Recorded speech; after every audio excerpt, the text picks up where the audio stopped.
to such extreme measures? I mean, why not just take Matthew in the park one day? Because I knew. ese kubira iki batafashe umwana we basi ngo bamushimute mujyane bacunge bamujyanye muri parka bamushimute ko kugusanga mu rugo ngo bamwicireyo No parent would. nuko bari bazi ko nzakomeza kumuhiga I walked away for his murder. But why you? kubera ikereweho bahisemo ngo ufungirwe kwica umwana wawe kuki bahisemo gutwara Matayo Can be answered. reka twibande ku bibazo bishobora gusubizwa nk'ibiki tureke bitasubizwa Winslow. uwitwa Hilde Winslow Why did she lie? umugore w'umukecuru waje kunshinja mu rukiko kuki yabeshye Someone put her up to it.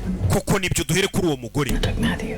ahari umuntu watwaye Matayo niwe wamubwiye ngo aza kubeshyira mu rukiko shaka umuntu ugushakira amakuru y'uwo mugore wambeshyeye Globe.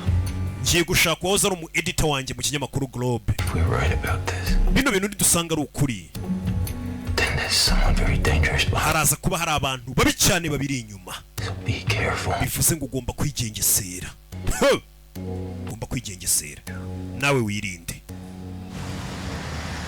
You've reached the voicemail of Jim Doherty with the boss Jim Doherty siga ubutumwa message. Hey, Jim. Jim It's Rachel. ni Reco muvugana dore Reco I know it's been a while. hashize igihe tutavugana I need- hari agafaveri nkeneye You run a name for me. hari izina ngira ngo nshakire Lee Winslow. cy'uwitwa Hilde Winslow Maps. wari utuye ahitwa Level Vance. Talk to you soon. turaza gusubira ari hano mukuru waramuhamagara Cherry uyu niwe wari madamu wa David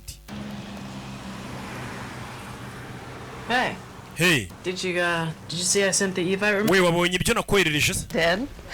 Is that why you called me earlier? wahamagaye Kalisa ugira ngo urebe ko nabyemeye Edie, Mom and Dad liked you best. Naturally. erega urabizi ko ababyeyi bakundaga we kurusha uko bankundaga uri hehe I'm ndi at ndi the Briggs Motor Lodge. ndi muri Briggs Motor Lodge ari mu Karoge muri Maine